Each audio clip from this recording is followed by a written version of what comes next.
चलिए आज हम बताने वाले इस वीडियो में विद्यासागर का ठीक है जवाहर नवोदय विद्यालय बुक है ठीक है क्लास 6 का है ठीक है जो कि यहाँ पर दिया हुआ है ठीक है। और इसका चैप्टर 1 मैथ को हल करेंगे ठीक है। तो चलिए इसका चैप्टर देखते हैं। तो यहाँ पर इसका चैप्टर है यानी कि पार्ट 1 है। पार्ट का नाम है संख्या और संख्या पद्धति ठीक है। इसका क्वेश्चन नंबर 1 यानी कि हल करेंगे। और इसका क्वेश्चन नंबर हम 10 तकले कंप्लीट कर चुके हैं ठीक है। यहाँ पर तकले पिछले वीडियो में नहीं देखे तो जाके प्लेलिस्ट में आप देख सकते हैं। क्वेश्चन नंबर 10 कंप्लीट कर चुके हैं और क्वेश्चन नंबर 11 से हम हल करने वाले ठीक है। तो चलिए इस सवाल को हम हल करते हैं। चलिए तो क्वेश्चन नंबर 10 तकले कंप्लीट किए हैं। इसका यानी कि प्ले लिस्ट में इसका वीडियो है, जाके देख सकते हैं ठीक है। और क्वेश्चन नंबर 11 से हम हल करेंगे ठीक है। तो यहाँ पर निम्नलिखित में से कौन सी संख्या 6 से पूरी पूरी विभाजित हो सकती है ठीक है। पूरी पूरी विभाजित की जा सकती है ठीक है। यहाँ पर 306 है, 308 है, 107 है, 223 है ठीक है। तो यहाँ पर हमको ध्यान देना है ठीक है, विभाजित करना है। तो सबसे पहले हम क्या करेंगे, सब में हम भाग कर लेंगे ठीक है। जैसे यहाँ पर आपका विभाजित वाला संख्या जो होगा ना वो हो जाएगा आपका 306 ठीक है, क्योंकि सम संख्या में तो 306 में देखते हैं 6 से विभाज करना है ठीक है। तो यहाँ पर 306 में विभाज करेंगे, ऑप्शन ए है ठीक है। तो यहाँ पर 6 पचे 30 और 6 एकम 6, ये क्या हो गया, पूरा पूरा कट गया ठीक है। बाकी जो सवाल है इसमें अगर हम भाग करेंगे तो हमारा क्या मान आएगा, दशमलव में आएगा ठीक है। इसलिए आपका ऑप्शन ए नहीं होगा, ऑप्शन क्या हो जाएगा ए, पूरा पूरा कट गया ठीक है। अगर आप इसमें भाग कीजिएगा तो इसका मान क्या आएगा, दशमलव में आएगा ठीक है। चलिए क्वेश्चन नंबर 12 को देखते हैं। 12 में क्या कर रहा है, 19 में कौन सी छोटी से छोटी संख्या जोड़ने पर योगफल 3 पूर्ण विभाजित हो जाएगा ठीक है। 19 में हमको जोड़ना है ठीक है, कैसे करना है ठीक है। यहाँ पर देखिए 19 है ठीक है, ऑप्शन ए है ठीक है, ये दे देते हैं ठीक है। तो 19 में हम क्या करते हैं, एक बार हमें क्या करना है, पूरा पूरा विभाजित करना है ठीक है। तो पूरा पूरा विभाजित करने के लिए 19 + 2 करेंगे ठीक है। तो हम क्या करेंगे, 19 में ये छोड़ देंगे, यानी कि 19 3 जोड़ेंगे तो कितना आएगा, 19 20 21 22, तो नहीं होगा विभाजित ठीक है, 3 से विभाजन नहीं होगा ठीक है। अगर 19 में 2 जोड़ेंगे तो कितना होगा, 19 20 21, यानी कि 3 से विभाज हो जाएगा ठीक है। तो 19 + 2 कर देंगे तो कितना हो जाएगा, यहाँ पर 21 होगा, 9 10 11 2, अब बटा 3, अब इससे भाग करेंगे तो 3 7 21, पूरा पूरा क्या होगा, कट गया।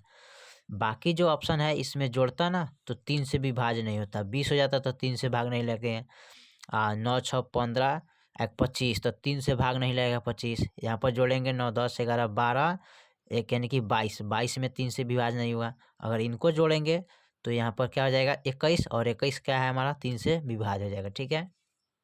चलिए क्वेश्चन नंबर हम 13 को देखते हैं। क्वेश्चन नंबर 13 में कह रहा है 1 से 7 तक की कितनी अभाज्य संख्या है। 1 से 7 तक हमको अभाज्य संख्या निकालना है ठीक है। तो 1 से 7 तक देखते हैं ठीक है। तो अभाज्य संख्या का मतलब हो गया 1 ठीक है, जो 1 से लगे और जितना है उतना ही से लगे उसी को अभाज्य संख्या कहते हैं। तो 1 हो गया, उसके बाद 3 हो गया, 3 1 से भाग लगता है और जितना है उतना ही से भाग लगेगा ठीक है। उसके बाद 5 5 1 से भाग लगेगा और जितना है उतना ही से भाग लगेगा ठीक है। उसके बाद 7 7 जो है ना 1 से भाग लगेगा और जितना है उतना ही से भाग लगेगा। तो 1 2 3 4, कितना आ गया अभाज्य संख्या, 4। अभाज्य संख्या आपका कितना हो गया, 4 ठीक है। चलिए 13 के बाद हम 14 नंबर सवाल को देखते हैं ठीक है।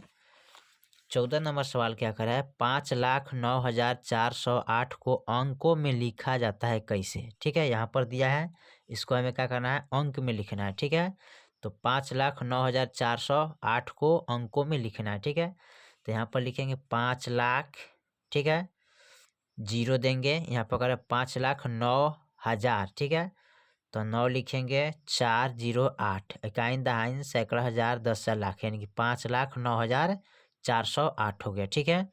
यहाँ पर पूछा गया 5,09,408 को अंक में लिखे, तो अंक में हमने क्या किया, यहाँ पर लिख दिए ठीक है। चलिए 15 नंबर सवाल को देखते हैं। 15 नंबर सवाल हमारा क्या कह रहा है ठीक है।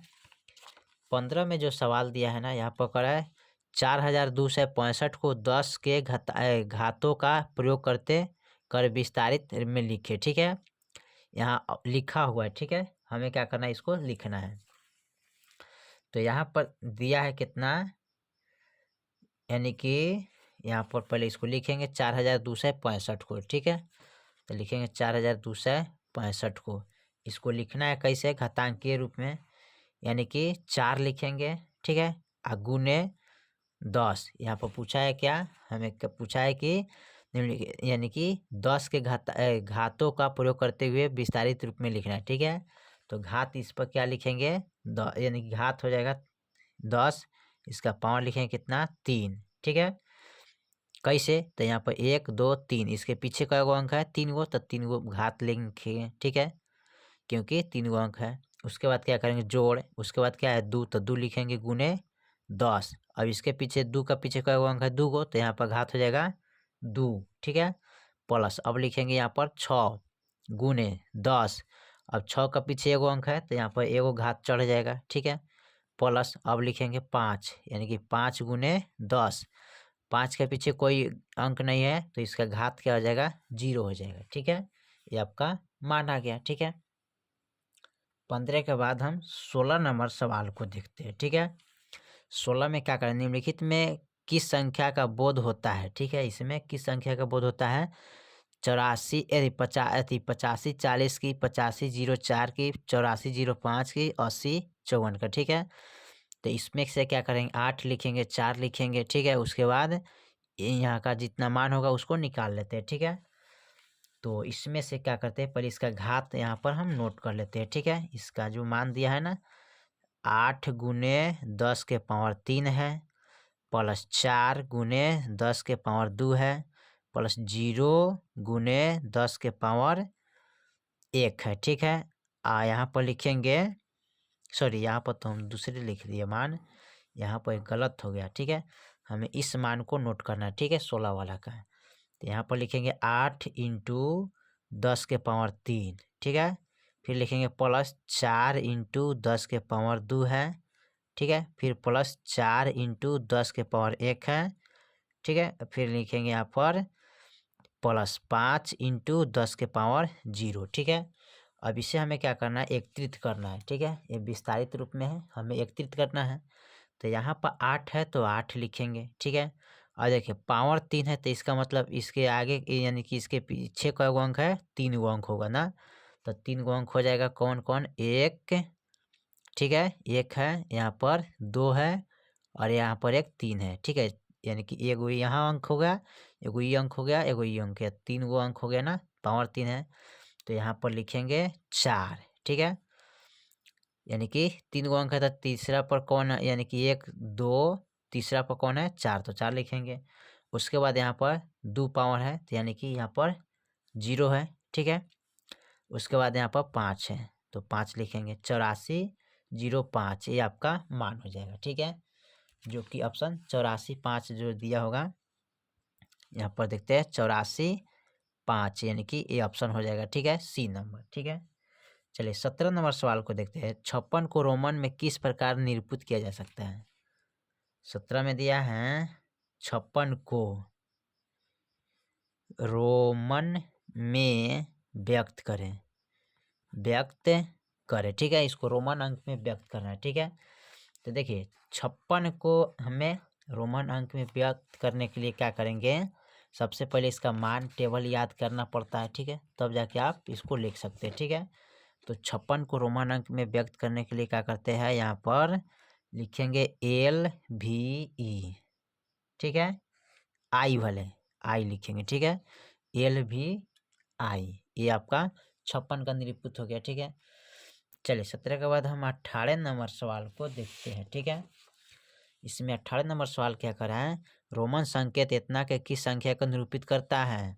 तो यहाँ पर लिखेंगे LXVII, 21 संख्या को निरूपित करता है।